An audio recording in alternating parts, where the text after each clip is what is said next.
Hey, what's up, guys? So today is a really special day.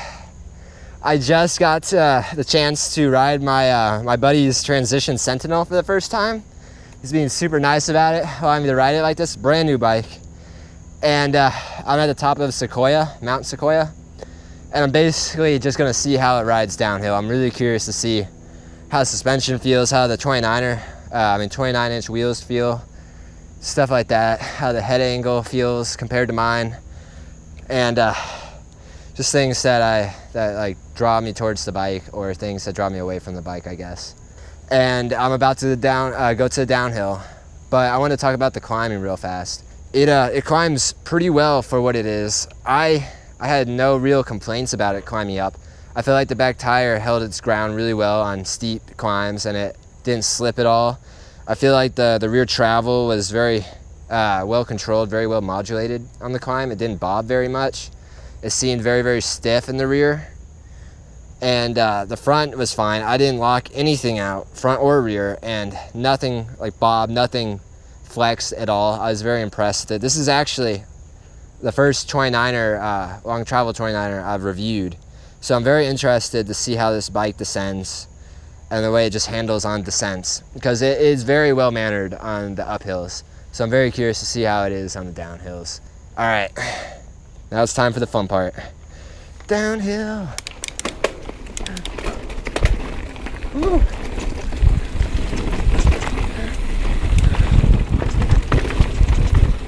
Wow, it is pretty lively.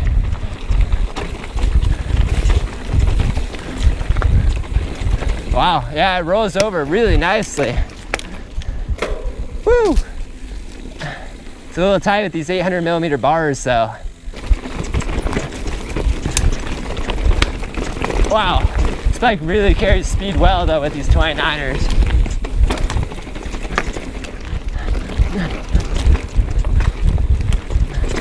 Oh my gosh, yeah. I'm just gonna hit this line. The brakes are strong. I don't know how I feel about them just yet. Okay, which way is this? Okay, there we go.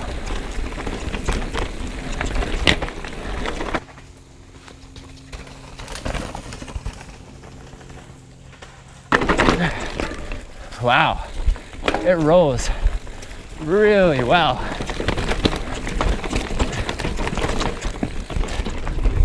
Wow.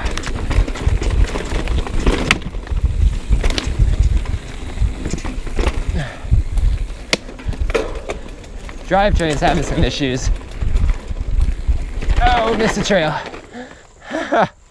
Hate when that happens.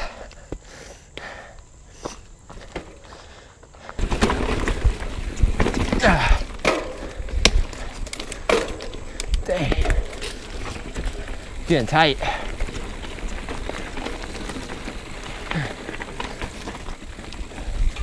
Woo!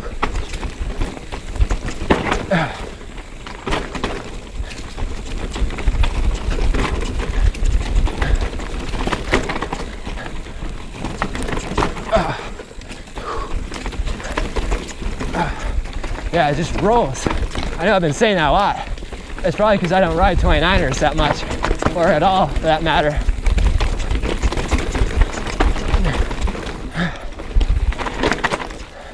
But it really does just roll.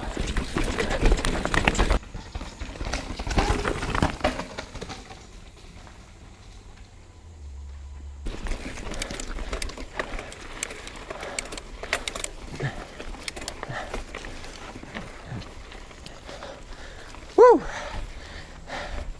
Yeah. This bike carries momentum very, very well. It's very, not surprising, but impressive nonetheless. Hey guys, so I just got off my ride with the Transition Sentinel, and I just wanted to go over everything that I liked and disliked about this bike.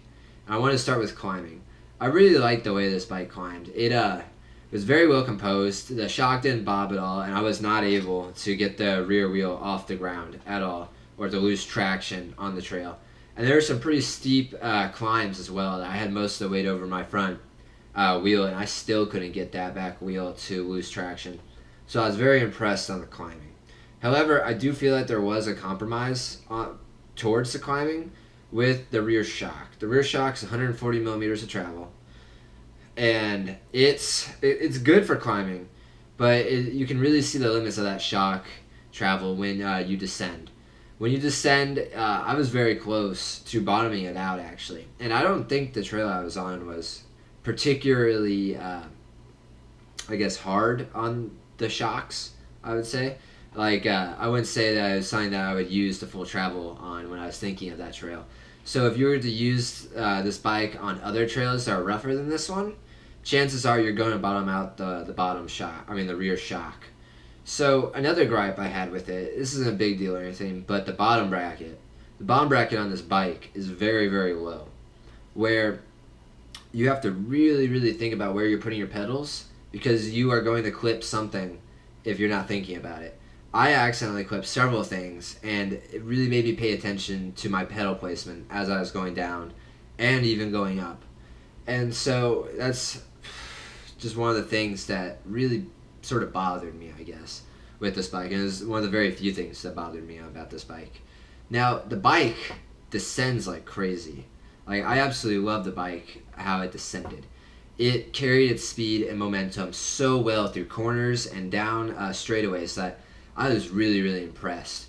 I haven't ridden a 29er in quite some time, and so I was really impressed to see how far they've come with this bike and with just long travel 29ers in general. This bike held it. I can't express this enough. This bike held its speed really, really well. Like, I've not been on a bike that held its speed as well as this bike has. This might be partially due to the 160 millimeters of travel up front and the 29-inch wheels, but whatever combination that's making this happen, I was really, really impressed. The bike itself felt very, very planted, going downhill and around turns and corners and whatnot, and it felt very composed. It wasn't exactly fun, but it got the job done. It got the job done very, very well. It was very composed, but I wouldn't say it was very flickable. It felt very large as well when I was riding it. It felt like a big bike, because it is a big bike. But it is a good descender, though. It descends very, very well.